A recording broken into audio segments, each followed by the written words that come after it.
SoD Phase 4 has so much awesome content. The 11 Molten Core bosses, Instance Azurgos and Kazakh, 11. the aggressive boss. twice-a-week lockout system. Then there's the ranking grind, the reputations to max out, the raid attunements. The list goes on and on. But as exciting as this is, it does come with a dark side. This is likely the death of ALTS and Season of Discovery. So in this video, we're going to be... Good. I hate ALTS. I hate that SoD has been balanced around ALTS. Oh, if you want to have fun playing SoD, you need to be playing 5 characters. I hate that. I hate that. I want to be able to play my one character and have fun on one character. That's it. We're talking about how the big raid changes, Good. the 11 boss Fuck Molten ALTS. Core, the instance raid bosses, the lockout system, how they're going to make it so much harder to have ALTS in Phase 4. Then we're going to talk about the tarnished Undermine Real currency, and why you're going to have to do so many more dungeons than you ever had to do back in the day. Yep. Then we're talking reputation and rank grinds, and why these are going to be taking up so much of your time in Phase 4. Finally, we're talking community reaction on both sides of the issue. So in a recent Phase 4 preview video from the Blizzard devs, they really dropped a bombshell. The endgame raids are going to be on a twice-a-week lockout, and that means they're going to reset on Tuesdays and Saturdays. MC will be once per week, but still 7 raids a week per character. Yep. And these aren't your standard classic raids either. Molten Core is cranked up to 11 bosses, with 2 additional difficulty modes as well. It's a safe bet that with the extra boss, a casual guild might take an entire night to clear Molten Core. Meanwhile, the sweaty guilds, they're going to be spending quite a bit of extra time progging the difficulty modes in Ragnaros. On top of Molten Core, we're also getting instance world bosses for Azurgos. We still have no idea what those extra heat levels, the extra difficulties in Molten Core, what does it look like? I don't think anyone knows yet. Kazakh. If you're keeping track, that means you're all the way up to 7 raids per week per character. In fairness, when I brought this up on my stream, a lot of people said you don't really have to do all 8 raids a week. You could miss some lockouts. But honestly, is anybody going to want to miss a lockout? You might be missing your Thunder Fury or your Hand of Rag, and you never see it again. Oh, no. Unfortunately, as WoW players, our brains are just kind of forced to do all the lockouts. And Blizzard really isn't helping either. They're stoking the flames by promising over 1,000 new and updated items. That's the new tier sets that every single player is going to want to complete. And I know I wouldn't want to miss a lockout for the newly buffed weapons as well. Yep. Look at the key to the city. Makes Staff of Domination look like a child's toy. Now, don't get me wrong. The Phase 4 news is pretty much the best WoW stuff I've seen in a long time. The devs are doing a great job. Oh, but fuck. I do worry that it might be too much too soon, and it might burn some players out.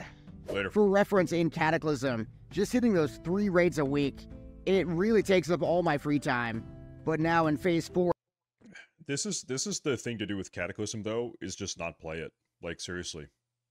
Just don't play it, and then you have way more free time. For Season of Discovery, we're probably raiding every single day, which means there's barely any time for ALTS. So another bombshell that Blizzard dropped is that in Phase 4, we're getting access to every single dungeon, including Blackrock Depths and even Dire Maul. Across the board as well, dungeon drops are going to be updated, including a newly improved Iron Foe. And that won't be the only rare weapon to farm either, as rogues are definitely going to want to get their Fell Strikers too. On top of the new items, there might even be an entirely new dungeon coming as well. There is. That dungeon would presumably contain even more pre-bis to farm, though the details were really vague at this point. As a classic fan, this is amazing. Okay, we have... Whoops, my bad. There is a Reddit post that some people are saying is a Blizzard leaker. The guy making the post is not saying he's leaking, but I've actually heard a lot of talk. This is a Blizzard leaker making this Reddit post talking about the dungeon. This new dungeon up and coming. We're going to read through that right after this video. There might even be an entirely new dungeon coming as well. That dungeon would presumably contain even more pre-bis to farm, though the details were really vague at this point. Okay. As a classic fan, this is amazing news to be finally getting a new dungeon in classic style. But it is a whole lot when you combine it with all the other systems that we're going to be doing. Take the new currency we'll be farming, called the Tarnished Undermine Reals. These are going to be dropping in every single endgame classic dungeon. Oh. Then that currency is going to be used to buy different pre-bis items. So we've seen this drill before in Wrath of the Lich King. Yep. But we've also seen pretty much the exact idea with Wild Offerings. Okay, do you think with these, like, Undermine coins or whatever the fuck they're called, you should be able to buy dungeon set pieces? Not the upgraded dungeon set pieces, but the base, like, tier 0, not tier 0.5. I think you should be able to. I think you should be able to, because there's some of them, and, like, you should make them cost, like, 50 coins, and you get, you know, 1 coin per boss kill, something like that. But sometimes, if you're trying to target farm one specific tier 0 tier 0 piece, like dungeon set piece, it can be really fucking annoying if it just doesn't drop.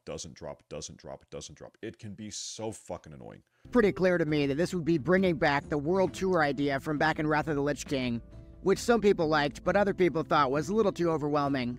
Personally, I really enjoyed doing this World Tours in Wrath, but when you think about doing them on 3 or 4 alts, it becomes really overwhelming really fast. Yeah. See, even before the new currency, it was a really safe bet that players would be spending a whole lot of time in all these endgame dungeons getting their pre-base, but now it's really been cranked all the way up to 11. Now, on top of all the raids and dungeons we'll be doing, there's also going to be this huge focus on ranking in Phase 4. We all remember the very arduous rank grind back in... There's not really, though, because the max rank is being bumped up from 7 up to 10. That's 2 weeks of ranking. That's 2 weeks. Like that's and the phase is going to presumably be what? 10 weeks? 11, 12 weeks? 3 months? Yeah, if it's based off previous phases. That's nothing, bro. Classic all the way to 14, but luckily you'll only have to rank to 10 in this phase. Still, the rank 10 grind is going to take the average player weeks of time, going back to Ultrak Valley, doing the new Blackrock Eruption event, even going back to the Blood Moon events too. And that grind is going to be likely required, at least if the Sunken Temple phase has anything to say about it. I know my rank 7 set practically carried me through Sunken Temple, and I still wear the pieces today. But it's not just ranking we'll be doing either. Blizzard is also promising new recipes for factions like Argent Dawn and Hydraxian Waterlords. These are really time-consuming grinds, and even doing them on a main character is a lot to ask. But imagine some people doing multiple Argent Dawn rep farms, 2 or 3 characters. It's insane. It's just a really big ask when we're going to be farming our pre-bis gear. We're going to be doing 7 raids a week, and we're going to be doing the Blackrock Eruption event every 2 hours. So the Blizzard devs... So I have not done the Blackrock event on the PTR. Does it seem cool? Is this Blackrock Eruption event cool and exciting? It's awesome. It's awesome? Whoa. Super nice. Okay, cool. Blackrock Eruption event every 2 hours. Cool. So the Blizzard devs are definitely aware that Phase 4 has an insane amount of content. That's why they're making a few very unprecedented changes to some of the game systems. The first system change is how they actually plan to roll out the phases. So on July 11th, we'll be getting access to all the Phase 4 new content, except we're not getting any of the raids. Then on July 18th, we'll be getting access to the new World Boss raids, and finally on July 25th, we'll be getting Molten Core and Onyxia. So the main idea behind this is that you're giving players way more time to farm their pre-bis gear. It's also an admission from Blizzard that once the raids come out, there really won't be a lot of time to do anything else. The last thing Blizzard's trying to do to make the phase ult-friendlier is the Blackrock Eruption event itself. So if you're in the mountain, you're going to get 300% honor, which makes this an amazing event for getting to rank 10 really fast.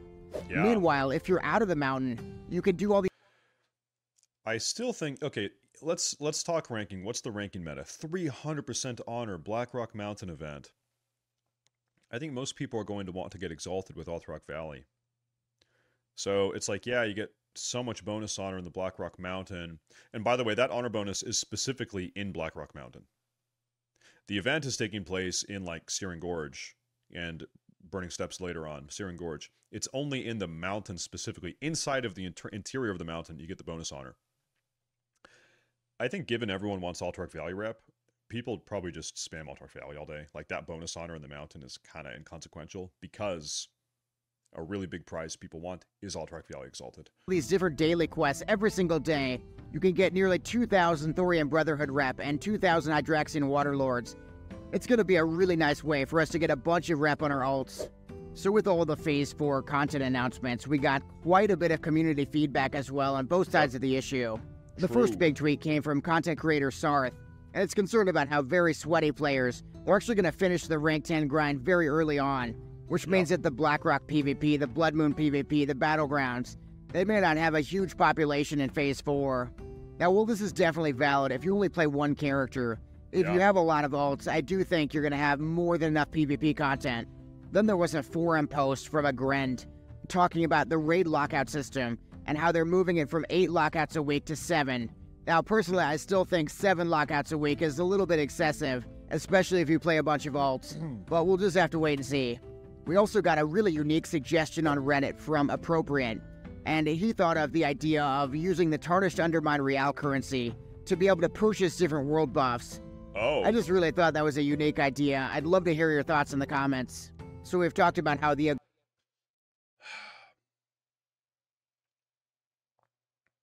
I actually think they should not do that. I think in SoD, the best way to handle world buffs is you still need to get them. The Chrono Boon has a 5-minute timer now rather than 1 hour. That's a good change. But you need to go and get them in the world. But when you die, they don't drop. They persist through death for the entire duration. I think that's the proper solution. That's the way to do it. Make them persist through death. Aggressive raid lockout system could impede your ability to play alts. We've also talked about how the Priebus grind is insane in Phase 4, especially with the new Tarnished Undermine Real currency. And we covered how the ranking and the reputation grinds are going to be pretty alt-unfriendly in Phase 4. But we did also cover how Blizzard is looking to try to fix some of these issues, and they're really focused on all the little things to make Phase 4 as good as possible. I'd love to hear your thoughts about whether Phase 4 feels a little alt-unfriendly, or whether it's the perfect amount of content. Thanks so much for watching. Make sure to keep it here and subscribe, and then check out my ultimate Phase 4 prep video. I think Phase 4 is going to be poppin'. I think it's going to be a fuck ton of fun for 3-4 weeks at most. And then I think it's going to fall. Am I not signed into YouTube? What the hell? SoD. And then it's going to fall off a little bit, I think is what's going to happen. I think we have 3-4 weeks of really, really, really insane fun. And then I think it's going to fall off a little bit. Completely unfounded speculation. The new dungeon will reward Timbermaw rep.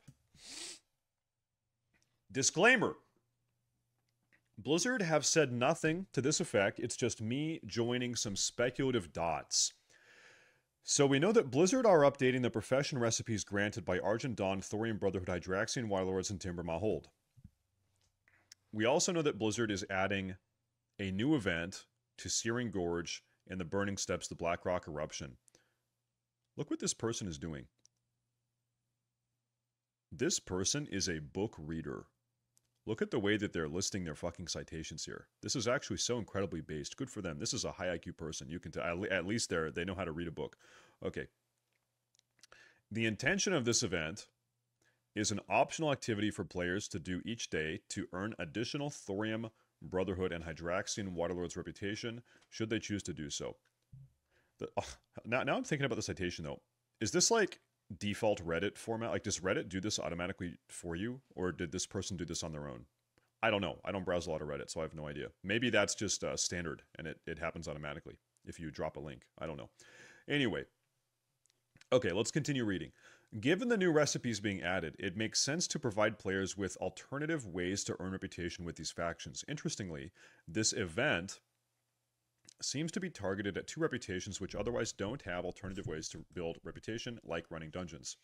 Thorium Brotherhood reputation must be earned through repeatable quests inside BRD, or at Thorium Point, whilst Hydraxian Waterlord's reputation either requires grinding elementals in Silithus to Honored, and after that to Molten Core. Neither option has alternatives in Classic, so if the intent of the devs, as stated, is to provide players new ways to grind these reps, it makes sense to include this. Let's look at the other remaining reputations, Argent Dawn and Timbermaw. Argent Dawn rep can be ground by killing mobs in WPL and EPL, up to Honored, but mobs inside 2 endgame dungeons, Skullomance and Strat, provide reputation up to Revered. This means that AD rep already essentially has a good pathway set up for players to gain this rep all the way to Revered. And given players will be running endgame dungeons a lot, this isn't a reputation grind that really needs an update, and indeed, Blizzard doesn't seem to be doing so. But what about Timbermaw? Well, they're the exception now, because the only way to get reputation with them is to grind mobs in Fellwood and Winterspring and turn in drops. This is pretty monotonous and boring grind, to be honest. even though I've done it on multiple characters. With new recipes to gain, it's likely that Blizzard anticipates players will want to get this rep. And now we have new dungeon being teased in Ashenvale, specifically in Demonfall Canyon. Attaching Timbermaw reputation to the dungeon would essentially give it the Argent Dawn treatment, turning it into a more complete reputation grind with multiple pathways. But thematically, does this make sense? Ooh, here we go. Well, quite possibly yes. Demonfall Canyon is named so because the Pitlord Manaroth was slain by Grom Hellscreen here. Manaroth had arrived in Kalimdor to find the orcs fighting the Night Elves in Ashenvale Forest. The Legion was concerned about Cenarius, the Night Elf demigod, possibly hindering their plans to invade Kalimdor, and so Manaroth spilled his blood inside the fountain in Ashenvale. The orcs under Hellscream drank this blood, infusing them with fel energy, and proceeded to kill Cenarius. Much later, Thrall would capture Hellscream and attempt to purge him of this corruption. And together, they would then slay Manaroth. Yeah, okay. What's the significance of this for the Furbolg? Well, the Timbermaw tribe, as the last uncorrupted tribe in Kalimdor, seek to find a way to undo the corruption that had taken the other Furbolg tribes. That corruption started with the Legion arriving in northern Kalimdor and fighting towards Mount Hyjal, corrupting everything in their path. And the origin point for that corruption, the first time that a demon corrupted the land surrounding Hyjal, was when Manaroth spilled his blood into a fountain to corrupt the orcs. So it's not that much of a stretch to leap for the Timbermaw to be very interested in learning more about Manaroth and his demise. Perhaps this holds the key to the corruption of the Furbolgs being cleansed. Or perhaps the Furbolgs are concerned about the proximity of the canyon to their holdings in Ashara. There are a variety of links Blizzard could draw on, but it's certainly not a stretch. Okay, chat. Do you think the new dungeon in southeastern Ashenvale is going to be giving Timbermaw hold rep? Let me just look at the map here again. Okay, so over here, this is... So Timbermaw hold is actually just fucking massive, right? Because Timbermaw hold is up here, right? Right up here, northern Fellwood. And it lets out into... It's like all of this right here. And this is Moonglade, right? So all of this Timbermaw hold. But we know for a fact Timbermaw hold lets out right over here too. There's that giant-ass Furbolg gate right there. And we know that that is connected. So there's a tunnel or a tunnel system that goes all the way up there. The Ashenvale spot is right there. I don't know. I mean, hey, you could conceive it. I don't fucking know. Anyway, like, is it connected? I don't know. But, oh, you know what? You know what's in this demon area, though, is a borrow den. There's like a giant druidic borrow den all the way at the top and the back, right? Who knows? Maybe the tunnel connects. I don't know. Maybe it connects. All it would have to do is go from right there to right there, which is not insane to think. Who the hell knows, bro? Also, yeah, no, they might. I think it could be. It could be. Even if it's not true, it's a good idea, nonetheless. It's a good idea, nonetheless.